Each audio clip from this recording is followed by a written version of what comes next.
Sejam muito bem-vindos a mais um Economia Dia a Dia, um programa do Sindicato dos Economistas de São Paulo, em parceria com o Corecon, temporada 2025. Hoje vamos falar sobre educação e para isso eu recebo o professor Alexandre Giardini Fusco, que é professor de Física, uma matéria que eu tinha receio quando eu estava na escola, que vai falar sobre a situação da educação no estado de São Paulo, na gestão Tarcísio de Freitas. Vamos entender um pouquinho a realidade de quem está dentro da sala de aula. Professor, obrigado por ter aceitado conversar conosco sobre o tema de educação. Professor de Física, sim, era uma matéria que eu tinha extrema dificuldade, acho que por isso que eu fui para a comunicação. Mas a gente não vai falar exatamente sobre a sua matéria hoje, então o pessoal de casa não se assusta, continua aqui com a gente. Professor, se apresenta, quanto tempo de sala de aula, quanto tempo lecionando exatas, para as pessoas entenderem um pouquinho o quanto você está por dentro do tema que a gente vai tocar daqui para frente. Tá. Então, olá a todas e todos, né, que estão nos escutando aí. Eu sou professor de Física da rede pública estadual, né, do ensino oficial estadual de São Paulo, desde 98, né, que eu me efetivei em 98. Então, estou aí já para 20, quase 26, 28 anos de trabalho. Quase 3 décadas. E eu trabalho fundamentalmente com o ensino médio, né? Porque a rede estadual, ela contempla o ensino fundamental 2, principalmente, e o ensino médio, né? Que hoje é chamado de novo ensino médio, por conta da reforma da Previdência, da reforma do ensino médio, que a gente vai comentar, inclusive, os problemas que nós estamos vivendo com essa reforma. Não, eu acho importante para a gente dar o start aqui, para todo mundo ficar no mesmo pé. Eu acho que as pessoas têm muita dificuldade de separar, até porque a gente já iniciou um período, mesmo que não oficial, pré-eleitoral, de conseguir discernir o que é responsabilidade de quê quando se trata da educação. O que é responsabilidade do governo municipal, do prefeito, que é responsabilidade do governo estadual, do governador, no caso Tarcísio de Freitas, e responsabilidade federal.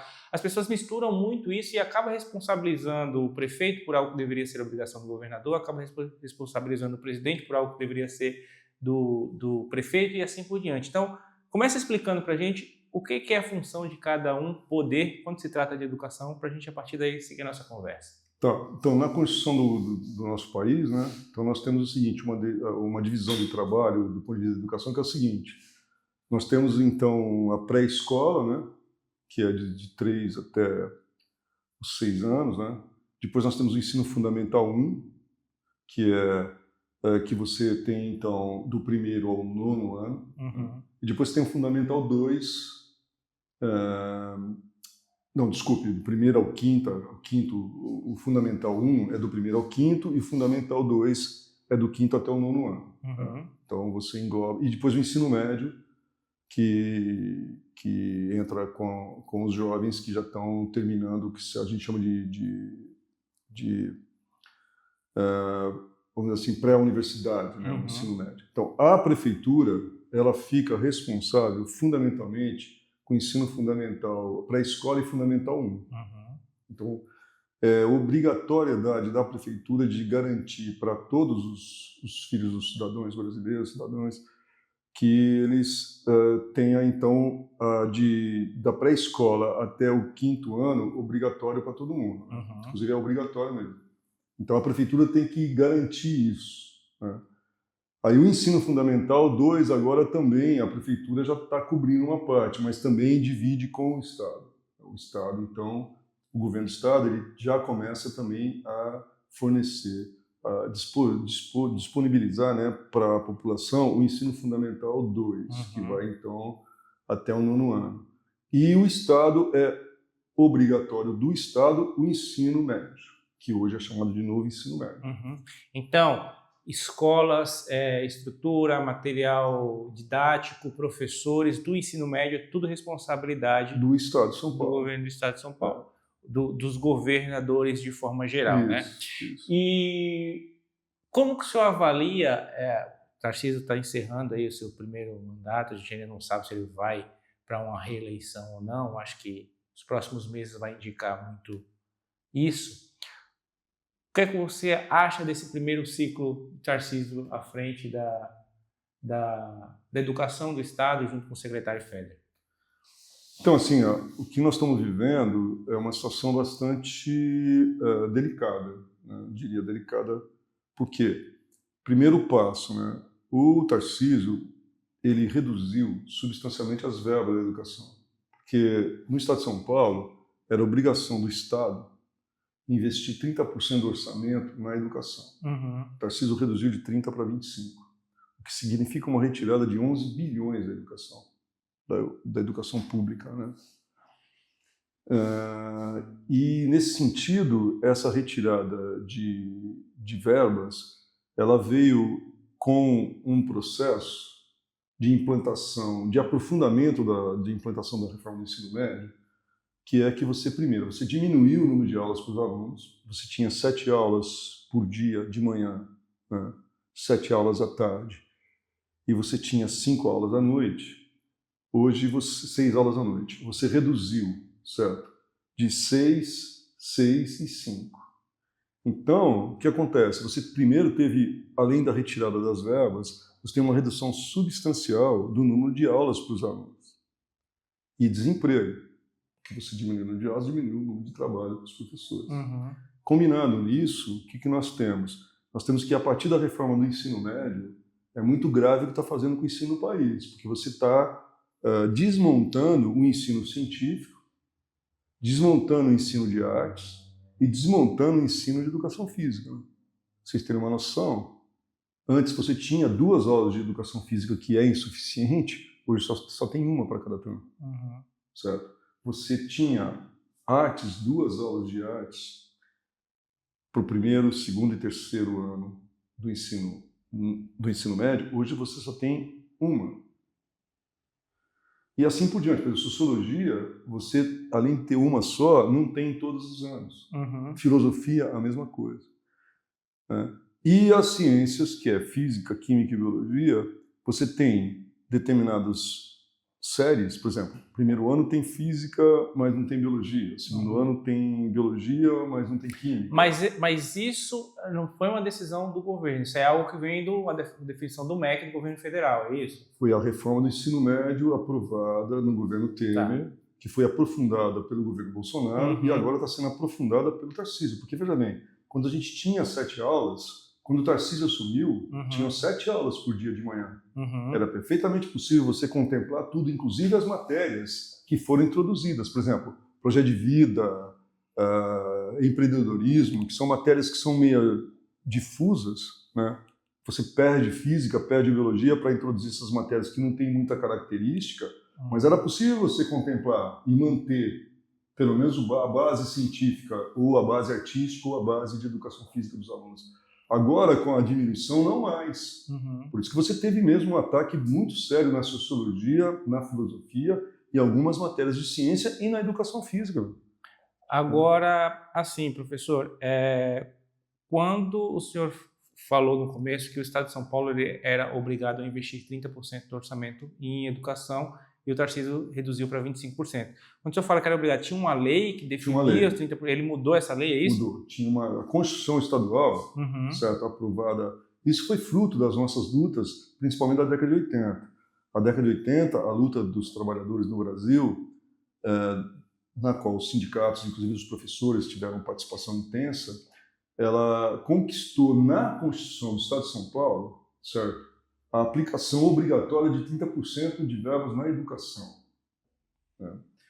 Agora, com o peso que o Tarcísio conseguiu nessa legislação, a Assembleia Legislativa conseguiu os 2/3, porque como é uma Constituição, você tem que ter 2/3 para poder mudar a Constituição. Ele conseguiu e reduziu a verba de 30 para 25. E esses 5 bilhões... não é 5 bilhões, não, são 11 bilhões. 11 bilhões, perdão. São 5%, 11 bilhões. As pessoas costumam, quando se fala em redução de verba da educação, as pessoas costumam associar muito a salário dos professores. Então, professor reclamando por salário. Você falou aí da redução do número de aulas, da demissão, então são menos profissionais. Então, não necessariamente a gente está falando de salário, está falando de redução de mão de obra. Fora isso, quais são os outros impactos que tem dentro da estrutura da escola que foi afetado por essa diminuição de verba? Por exemplo, laboratórios, bibliotecas, essas coisas também são afetadas? Sim. E o que é muito sério é o seguinte, ó, porque além, por exemplo, veja bem, você diminuiu o número, por exemplo, de agente escolar. Agente escolar são aqueles trabalhadores e trabalhadoras que ajudam você a cuidar dos alunos no pátio, de você ter o controle dos alunos, certo? Seria antes o inspetor escolar. Né? Foi reduzido significativamente. E com a reforma trabalhista, você tem contratos, então não é mais, você não tem mais uma estabilidade, então você não consegue, a cada 2 anos, você troca toda a equipe. Então você não tem continuidade. Então um aspecto muito sério é isso, você diminuiu o número, por exemplo, o GOMID, você tem mais de 1.000 alunos, você tem 2 agentes escolares. De manhã são 600 alunos, praticamente. Como é que você vai controlar isso com 2? É impossível. Né? Além disso, você tem as estruturas das escolas estão muito deterioradas. Nessa última tempestade que teve aí, várias escolas caiu o muro, teve um monte de problemas. Então você tem que a infraestrutura está deteriorada, com uma continuidade de falta de aplicação de verbas, e agora piorou porque diminuiu o número de verbas. Você tem uma diminuição do número de funcionários para você ter um bom andamento da dinâmica do período, certo? Você tem terceirização, certo, de faxineiras e merendeiras, o que é muito sério, porque, por exemplo, as faxineiras terceirizadas, geralmente as empresas atrasam salário, é assim, uma super exploração.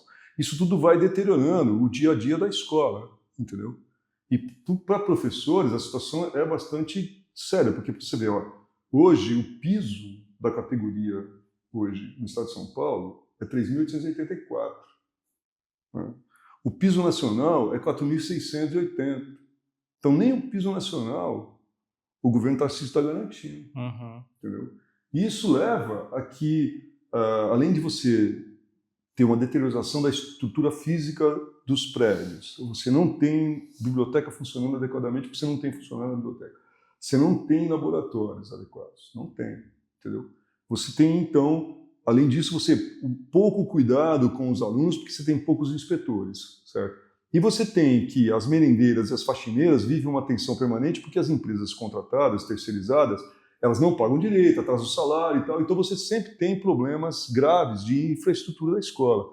E do ponto de vista do professor, você está vivendo uma situação muito séria. Qual é o problema? O professor, para você ter hoje um pouquinho mais de renda, o professor trabalha 50, 55 aulas por semana. Aulas dentro da sala de aula. Sem contar o período que você tem que cumprir na escola para fazer as atividades, para cumprir as 40 horas. Né? Porque a gente, assim, como é que funciona? Eu ainda sou efetivo, eu tenho uma estabilidade, como eu tenho já quase 30 anos, eu tenho um pouquinho melhor de salário. Mas eu, por exemplo, o que acontece? Eu tenho 32 aulas com alunos, certo? E tenho que cumprir as 8 horas, que a gente chama de atividades para você preparar a aula, essas coisas. Então eu ganho por 40 horas e trabalho 32 aulas com alunos. Muito bem. Acontece o seguinte, que como o salário está muito baixo, a maior parte dos professores trabalham 55 aulas na sala de aula. E com todo esse processo de redução da verba, o que eles estão fazendo? Eles estão fechando sala de aula. Então eles estão impondo que a sala tem que ter 45 alunos. Entendeu? Então o número de alunos é absurdamente grande na sala de aula. Então você tem uma precarização brutal da vida dos funcionários, né? Porque a precarização das faxineiras, a precarização dos funcionários que são os inspetores de aluno, né? Como a gente chamava antes, agora são agentes escolar, e do professor. É por isso que o nível de doença está crescendo muito. E o que eles fizeram na mudança que eles fizeram agora? Que como agora eles aplicaram a lei trabalhista também em professores, a maior parte da categoria é contratada. Então o que acontece? Você é contratado sem nenhum direito, você não tem direito nem ao IANSP, que é o Hospital do Servidor. Hoje, né, dos 180 mil professores, né, você teve 14% de demissão por causa da redução da jornada das aulas de 7 para 6 aulas, dá 14%. Então você imagina, né? Vai fazendo uma conta assim por cima de 200 mil, você teve no mínimo 20, 30 mil demissões, né, que você teve agora, com essa redução que teve agora esse ano. Então, você vai para uma situação muito delicada, né, do dia a dia da escola, entendeu? O que faz com que você não tenha um atendimento legal para os nossos jovens, entendeu? Você já consegue identificar uma defasagem que eu imagino que já existia do aluno da escola pública para um aluno de escola privada? Eu imagino que esse gap deve ter aumentado. Muito. Você já consegue perceber isso? Sim, com certeza. Isso é assim, é muito visível. Porque veja bem, as escolas particulares, elas não fizeram a reforma do ensino médio, entendeu? Por exemplo, as escolas que eu conheço, que eu já trabalhei também no ensino particular. Né? Por exemplo, as escolas do ensino particular continuam com 4 aulas de física, 4 aulas de química, 4 aulas de biologia, entendeu? Eles introduziram essas matérias que a reforma do ensino médio trouxe como sendo um adendo. E muitas vezes o que eles fazem? Eles fazem assim, reforço de física, reforço. Então, na verdade, as escolas particulares mantiveram, certo, uma diferença significativa no volume de conhecimento que você transmite para os estudantes. Então, nós, do ensino público do Estado de São Paulo, nós estamos aí com uma defasagem que aumentou significativamente. Isso dá para você ver assim, tranquilamente. Por exemplo, você entra no terceiro colegial, você entra no terceiro ano, né, antes a gente chamava de terceiro colegial, terceiro ano do ensino médio, você vê a defasagem impressionante que os alunos têm, né, por exemplo, física, que é uma matéria difícil. Você vê a defasagem é muito grande, porque eles tiraram a aula de matemática também, entendeu? Então é uma defasagem muito séria, cara, muito séria. Como que está o estado de São Paulo em comparação a outros estados, nas avaliações, aquelas provas que o MEC faz com os alunos para avaliar o nível do estudo, do ensino? Vocês já conseguem notar uma diferença ou ainda não? São Paulo ainda consegue se destacar em relação a outros estados? Não, São Paulo decaiu desde que o Dória assumiu, desde o governo Dória, que tem a ver desde o governo Temer, essas coisas todas. O estado de São Paulo começou a decair significativamente. Por exemplo, os estados do Nordeste têm tido um desempenho melhor nessas provas de avaliação nacional do que o estado de São Paulo. O estado de São Paulo é o estado mais rico do país. E você tem uma queda substancial em relação aos estados, entendeu? Porque nos estados do Nordeste há um investimento mais sério na escola pública. Aqui não, como aqui há uma tentativa, inclusive, de privatização, certo? Muito séria agora com o Tarcísio. Né? Nós vivemos agora um momento que é muito crítico, que são duas coisas que o Tarcísio vai querer fazer que vai piorar ainda mais a situação. Porque é o seguinte, ele vai aplicar as escolas cívico-militar, ele vai botar cívico-militar em 100 escolas aqui do estado de São Paulo, o que significa, nós sabemos que a polícia militar é violenta no estado de São Paulo, então você vai botar agentes que infelizmente são educados com essa violência dentro da escola, tá certo? Você vai uniformizar, literalmente, você vai botar, não é uniforme, você vai botar farda nos alunos e você vai prejudicar mais ainda o ensino científico. O ensino científico não é você obedecer, não é você ter fé, certo? O ensino científico é você ter dúvida. Só para terminar, é o seguinte, mais ainda, além das escolas cívico-militar, que vai aumentar ainda mais o déficit, eles vão vir com a privatização da administração escolar, entendeu? Quando houve no governo Bolsonaro, ainda mais na segunda metade do governo Bolsonaro, quando houve aquela onda de criação de escola cívico-militar espalhadas pelo país, um dos argumentos que era utilizado é que a disciplina fazia com que a escola, com que os alunos se empenhassem mais nas matérias que eram dadas e, por consequência, esses alunos teriam uma melhor formação.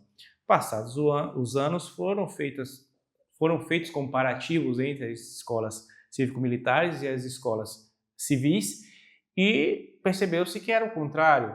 Essas escolas cívico-militares, os alunos dessas escolas não tinham um desempenho tão fabuloso assim que justificasse esta mudança. Sim.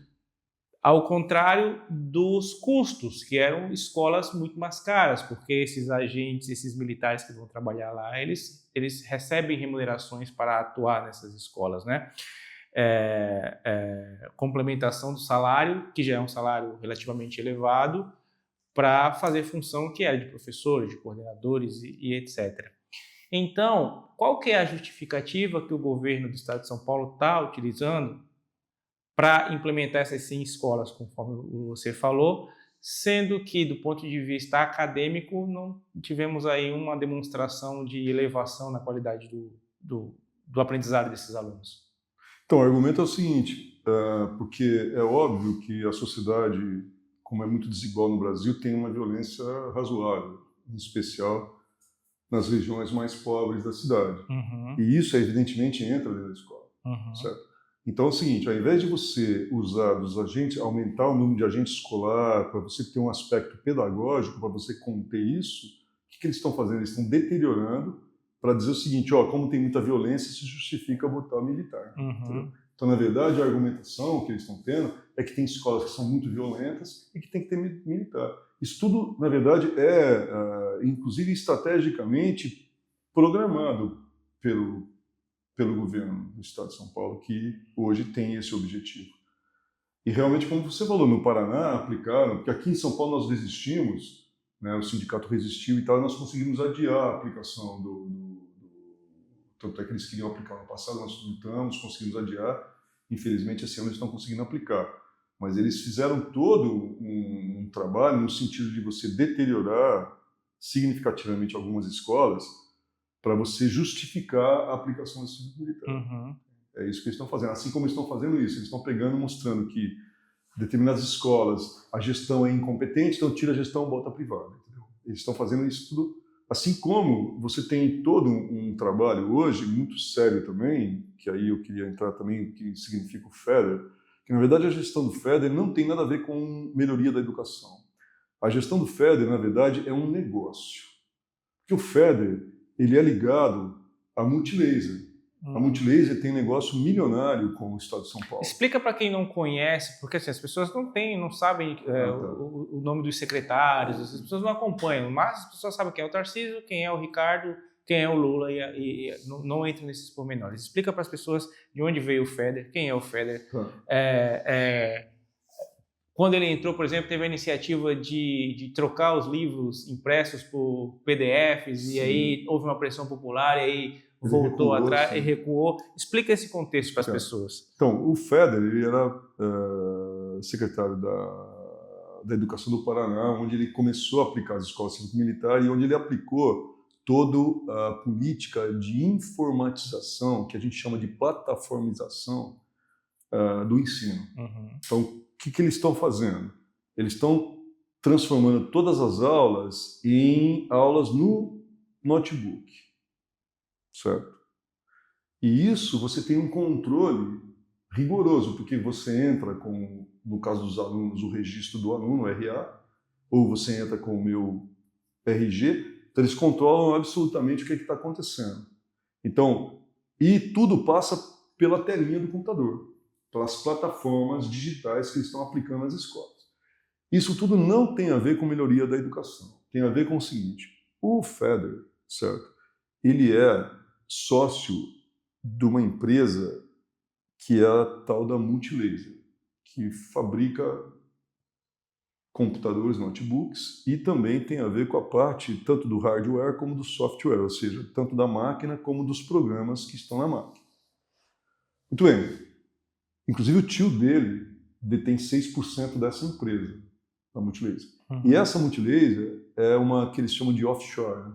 Offshore significa o seguinte, que na verdade a base dela não é aqui no Brasil. Fica em Delaware, nos Estados Unidos, certo? Então, essa empresa é que, na verdade, está determinando os rumos da educação, por interesses, na nossa visão, a visão do Sindicato dos Professores, e na nossa visão mesmo, que nós estamos lá no dia a dia, é uma visão extremamente de negociar o dinheiro da educação para uma determinada empresa, entendeu? É isso que está acontecendo. Até que ponto o MEC pode atuar para impedir que esse tipo de coisa aconteça? Te pergunto isso porque, de novo, voltando ao início da nossa conversa, as pessoas têm muita dificuldade de separar o que é responsabilidade de quem. Sim. Quando se fala em educação, quando se fala em segurança, por exemplo, as pessoas têm muita dificuldade nisso. Até que ponto o MEC pode impedir, por exemplo, que essa implementação das escolas cívico-militares aconteça, ou que esse processo de automação das aulas que você citou aconteça? Então, assim, é muito difícil por quê? Porque, pela Constituição, a responsabilidade do ensino médio e do ensino fundamental 2, que é onde a gente está vendo mais o desenvolvimento disso, é de responsabilidade dos estados, isso constitucionalmente, né? E, portanto, a Assembleia Legislativa, ela determina quais são os rumos da educação no Estado de São Paulo. E como o Tarcísio e o Feder hoje têm maioria, eles estão determinando essa aplicação. Agora, o governo federal, o Ministério da Educação, ele poderia, certo, fazer uma mobilização nacional, né, que pudesse estar ganhando a população para defender o ensino de qualidade para os seus filhos, né, suas filhas, seus filhos. Então, eu acho assim, nós sabemos que existe um limite, ainda mais porque nós sabemos que a maioria, por exemplo, o Tarcísio tem uma certa maioria no Congresso Nacional. Sabemos que hoje o Congresso Nacional, nós estamos vendo aí a dificuldade de aprovar algumas coisas básicas, como o aumento do imposto nos mais ricos. Está difícil porque esse setor hoje, que a gente diz que é a direita, eles têm maioria no Congresso Nacional também. Sim. Então, realmente, o governo federal tem uma certa limitação, mas essa limitação pode ser revertida. Eu acho que o ministro da Educação, ele poderia fazer um chamado à mobilização, né?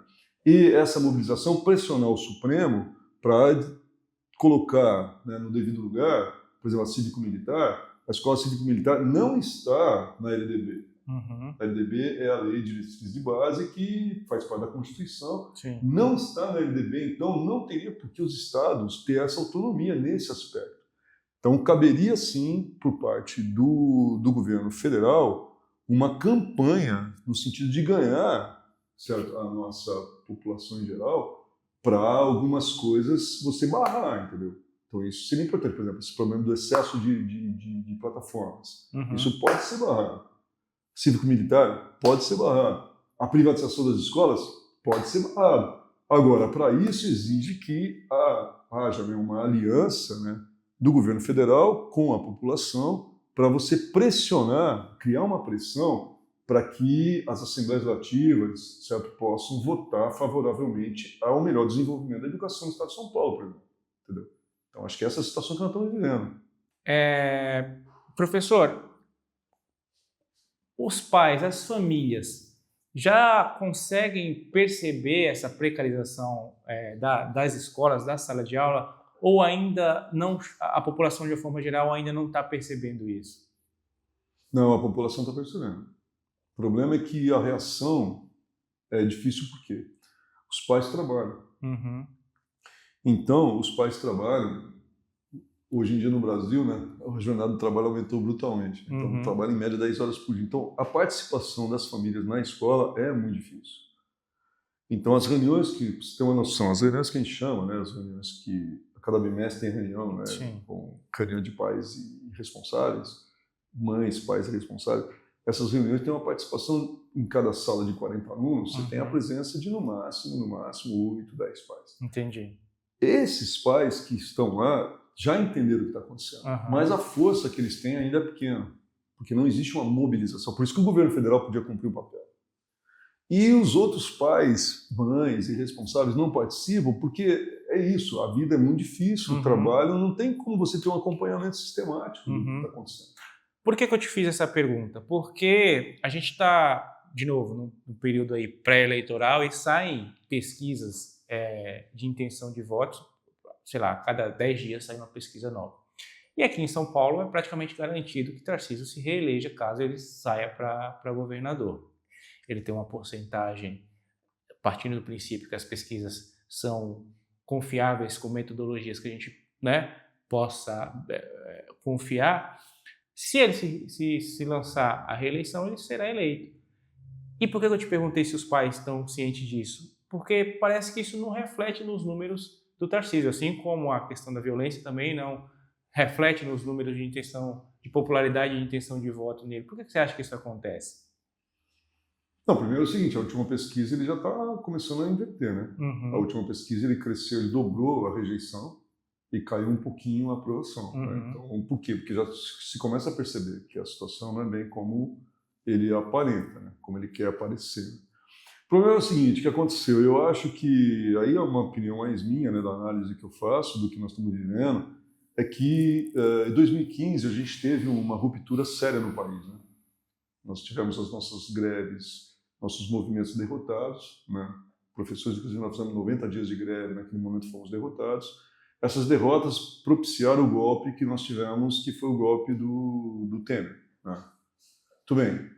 Isso nós tivemos no Brasil, não só no Brasil, como uma parte significativa do mundo, uma campanha que foi contra a ciência, né? Acho que todos nós vivemos isso. Sim. Essa campanha contra a ciência conseguiu conquistar pelo menos 30% da população contra o professor, contra a escola pública. Então nós temos que, infelizmente, hoje, tem uma camada da população que é categoricamente, para você ter uma noção, assim, a escola tem que ser laica, certo? O ensino tem que ser laico. Uhum. Você tem correntes dentro das escolas introduzindo religião dentro da escola, entendeu? Então, quer dizer, cada um tem a religião que quiser, eu acho que nós estamos num país livre, não é nada disso. Agora, na escola tem que ser ciência, arte e educação física, certo? Você tem que ter esse é o objetivo da escola. Então, você tem esse embate.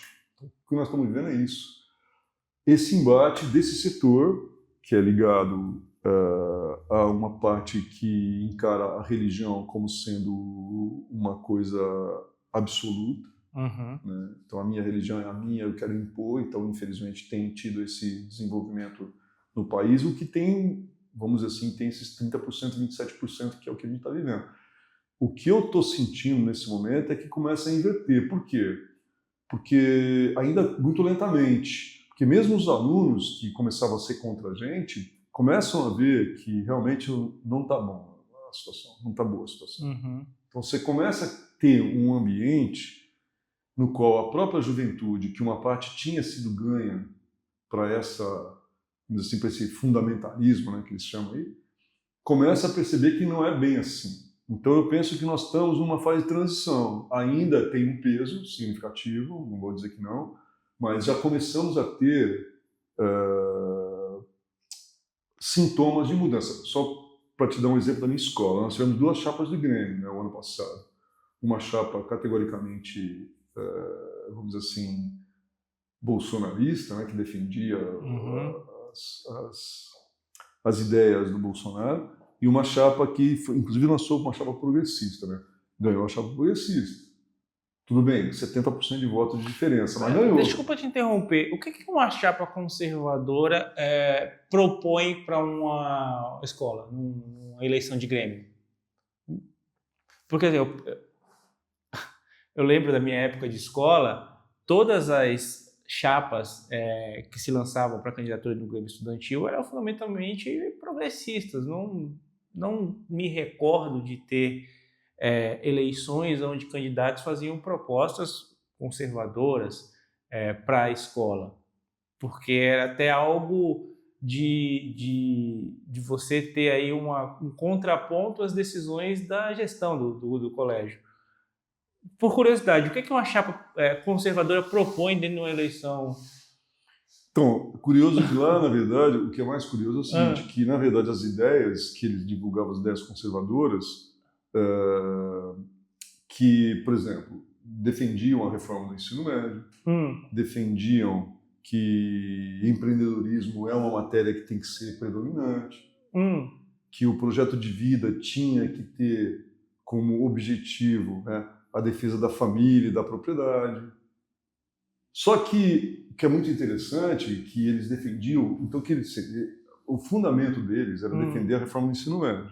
Sim. Se apoiando no que foi feito a partir nacionalmente para cá. Então, eles defendiam que você realmente, então, o empreendedorismo tem que ser... Por exemplo, você tem uma noção, lá no MID levaram um grupo de... Sabe essas batalhas que tem? Sim, de rappers. Isso. Sim. Então, uma batalha em que a batalha categoricamente criticava a CLT, certo? Falava que o legal era você ter liberdade de vender bala no trem, que a CLT era uma prisão. Mas, então, eles defendiam isso como sendo o eixo da vida, vamos dizer. Mas isso é um sintoma da... Não me entenda mal. Isso é um sintoma do enfraquecimento do papel dos educadores na formação desses alunos? Com certeza. Do ponto de vista de que para eles chegarem com a ideia dessa, não é na escola, não é o professor que implementa esse tipo de até porque, se começar a falar sobre CLT, essas coisas dentro da sala de aula, vai vir um MBL da vida, uma escola sem partido, vai invadir e atrapalhar a aula de vocês. Então, é o professor perdendo força, por exemplo, para o debate de rede social, é isso? Sim, porque assim, o que nós vivemos de 2013 para cá, em especial depois de 2015 para cá, foi que realmente houve uma campanha sistemática contra a ciência. Pô, a Terra era plana, cara. Isso não era uma brincadeira, assim, parecia uma brincadeira, mas era, na verdade, uma campanha sistemática contra a ciência. Eu dou aula de física, é mais tranquilo. Agora, quem dá aula de história é problema, cara. Então você não tem aluno terraplanista na sua aula? Tenho, eu enfrento, mas física é o seguinte, as exatas é mais fácil você enfrentar essa ideologia, é mais fácil. Sabe, porque você mostra que, certo, o Sol não se põe no mesmo lugar. Se fosse plana, se poria no mesmo... Então, dar aula de física, quem dá aula de história e filosofia, sociologia, é muito difícil, o enfrentamento era brutal, brutal. Com denúncias, tem pais denunciando que professores eram comunistas. Sim. No meu caso, eu ia para o enfrentamento, no bom sentido, né, contra essas ideias, mas na física, nas exatas, é um pouco mais fácil de fazer o enfrentamento. Nas humanas é mais difícil. Então nós vivemos um período muito sério, muito sério. Olha, eu vou falar para você, no começo do governo Bolsonaro foi muito tenso. E por isso que diminuiu nossa força. Porque os pais, uma parte dos pais iam contra a gente. Porque achavam que você estava, por exemplo, você vai falar sobre a Revolução Russa, que é a obrigação de você falar num determinado, faz parte da matéria de história, comunista. Entendeu? Pô, falar da Revolução Francesa, você já tinha gente que questionava. Então, agora está começando a inverter um pouco, né? Mas nós, professores, professoras, fomos duramente perseguidos, em certa medida. Foi muito difícil. Agora que nós estamos conseguindo inverter. Ainda mais porque o sindicato, como você fez os contratos dificultou a possibilidade de luta da categoria. Então, hoje, a maioria, para você ter uma noção hoje, a maioria dos professores da rede estadual já são contratados. Entende? Numa situação, inclusive, que você tem a educação é a aplicação total do que são essas reformas. Né? A reforma do ensino médio que está destruindo as matérias científicas, de arte e de educação física. Quando foi aprovada a reforma, quando surgiu a proposta da reforma do ensino médio e foi aprovada, já ficou claro ali que matérias como filosofia, sociologia e história iriam sofrer. Sim. No texto ali, na aprovação, já estava claro isso. Então, assim, não é muito surpreendente que essas matérias, que os professores dessas matérias sofram um pouco mais e, por consequência, quando você não trabalha com isso, sei lá, o senso crítico, de uma forma geral, dos alunos é afetado. Mas o que mais você sentiu dentro do ambiente escolar que foi prejudicado por essa reforma do ensino? Essa criação dessas trilhas, essas coisas, isso funcionou em algum momento ou desde o princípio já viu que não ia rolar? Não, porque assim, ao você pegar essas trilhas e você então introduzir matérias que são diversionistas, você tira a concentração dos alunos para as matérias mais importantes, vamos dizer assim. Importantes entre elas, são as matérias que são mais exigentes, que tem mais rigor científico, que tem mais, vamos dizer assim. Então você cria um certo diversionismo, abrindo espaço para esse setor que acha que tem que ser isso. Então, você dificulta o trabalho do dia a dia do professor, porque você vai para um diversionismo muito grande. E somado a isso, a reforma trabalhista que levou aos contratos, então, e isso prejudica o professor porque afeta a reforma da Previdência, porque olha só, o professor é contratado por 3 anos. Uhum. No 3º ano, ele é obrigatório a romper o contrato e ficar 40 dias sem trabalhar, para não criar vínculo. Uhum. Então, olha só, então eu trabalho 3 anos como contratado. Tudo bem, hoje é R$5.000 por mês, por 40 horas semanais. É mais do que o efetivo. O efetivo básico é 3.884. Muito bem. O professor, ele trabalha 3 anos e fica 40 dias sem salário. Entendeu? Isso prejudica, porque o professor contratado, ele não é estatutário, então ele não entra na Previdência do Estado, ele entra no INSS. Só que o INSS, a cada 3 anos, ele perde 1 mês e meio. Sim. Então, olha só a combinação que fizeram muito séria com o ensino no país. A reforma do ensino médio criou todos os problemas que decai o nível de conhecimento muito sério no país. Segundo, você introduz a reforma trabalhista por meio de contratos. Terceiro, você prejudica a aposentadoria. Então, a economia de dinheiro da educação é uma coisa incrível. Para onde vai esse dinheiro? É o que o Tarcísio está fazendo. Está pegando esse dinheiro e está investindo em empresas que estão ligadas ao governo. Certo? Inclusive, na minha opinião, aqui eu vou falar só uma hipótese, eu penso que o problema dos militares aposentados, que vão ganhar muito mais que os professores na escola civil militar, tem a ver com empresas de militares aposentados que tem a ver com como você, em certa medida, tirar dinheiro da educação para outros setores. E o Tarcísio está fazendo isso de uma maneira muito hábil, né? Você viu que, ainda bem que foi suspenso, né? Mas ele ia vender as fazendas de pesquisa de agronomia no país, sabe? E foi suspenso por uma decisão do Janazzi. E ainda bem, porque ele está fazendo tudo isso, entendeu? No sentido de você diminuir, na visão deles, diminuir o Estado para investir em quê? Em empresas que estão intimamente ligadas ao governo, que é o que está acontecendo na educação. Agora, professor, para a gente encerrar, o Tarcísio tem um projeto nacional, seja em 2026 ou 2030.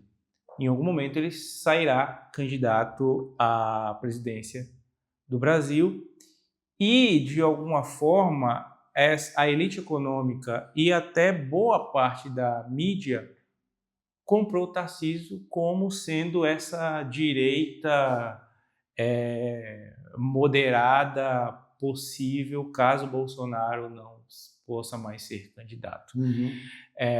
Deixando de lado a questão jurídica, né? Vamos entrar aqui no mérito dessa questão de anistia ou não cabe aqui esse debate. Então, Tarcísio será candidato à presidência, ou em 2026 ou em 2030.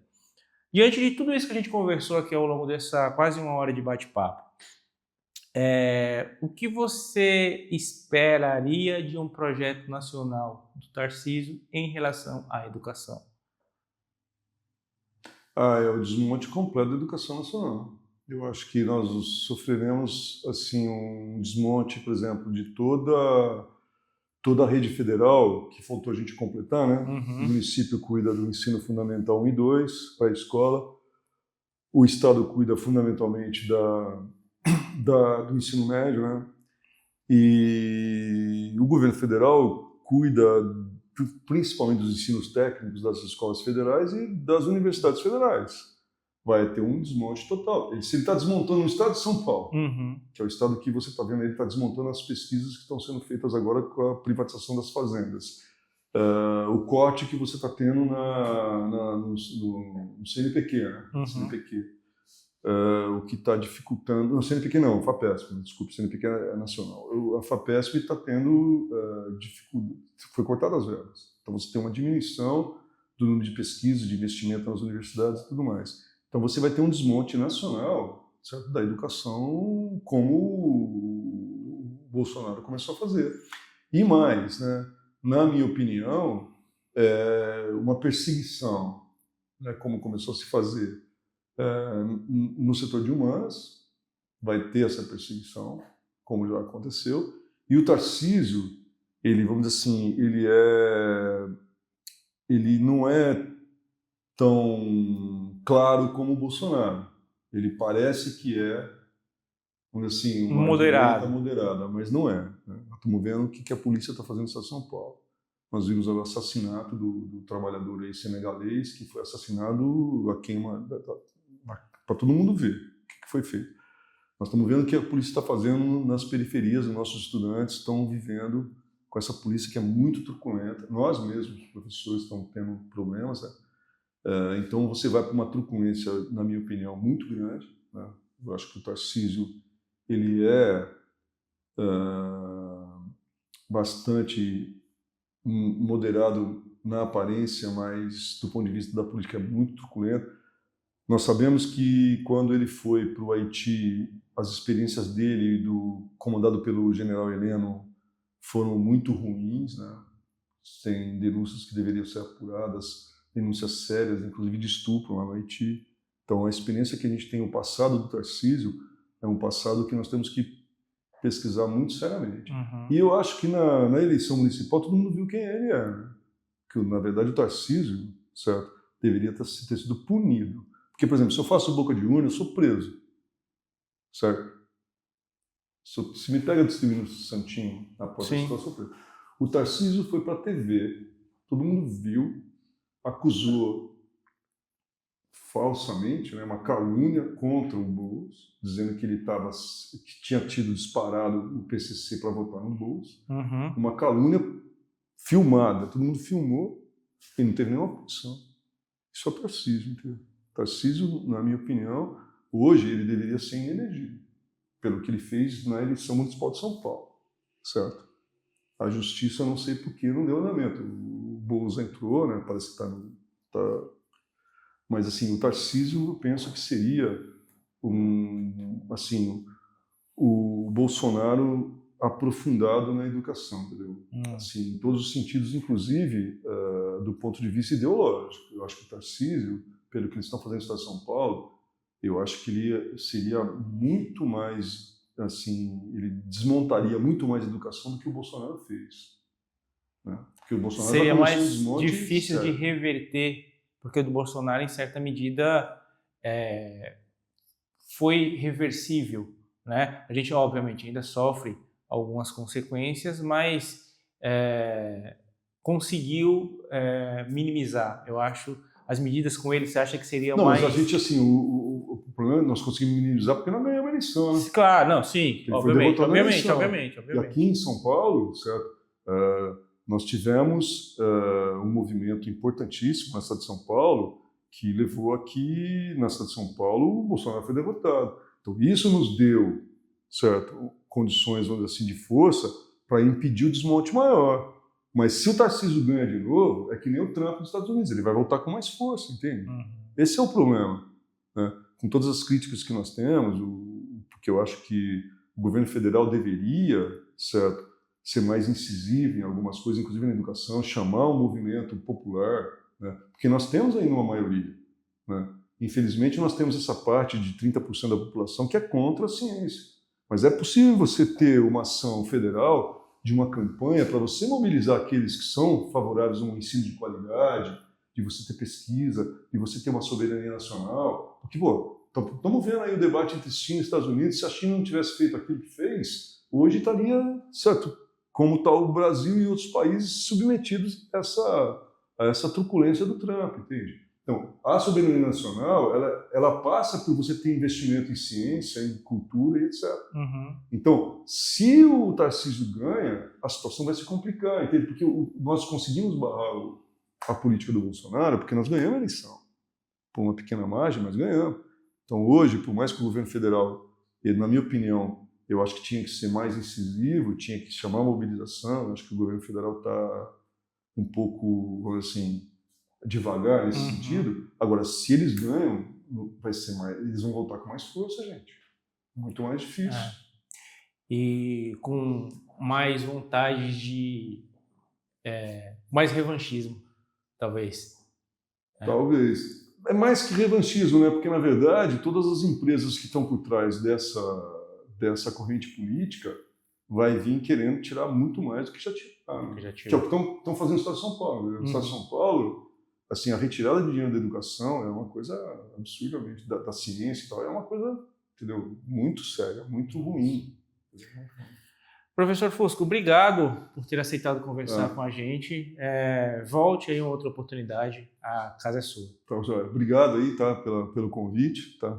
Estamos à disposição aí, né? E é muito importante esse bate-papo aí em defesa da educação pública, gratuita, de qualidade, laica, né? Essa campanha é fundamental, entendeu? É isso. Não só pelos nossos jovens, mas pela soberania nacional, isso é muito importante. E para vocês que ficaram até aqui, eu quero agradecer a parceria de sempre. Convido vocês a participarem do debate, espalhem esse conteúdo, comentem, interajam de alguma forma, deixem a sua opinião sobre o que nós conversamos aqui. Eu acho que o debate é fundamental para a gente entender um pouco até do que as pessoas estão pensando sobre tudo isso, né? Ficamos, às vezes, muito pautados por pesquisas e por opiniões do colunismo, e acabamos deixando um pouco de lado o que as pessoas estão enfrentando no dia a dia, né? Interajam de alguma forma. Eu quero agradecer, espero ver todos vocês na próxima semana. Tchau, tchau.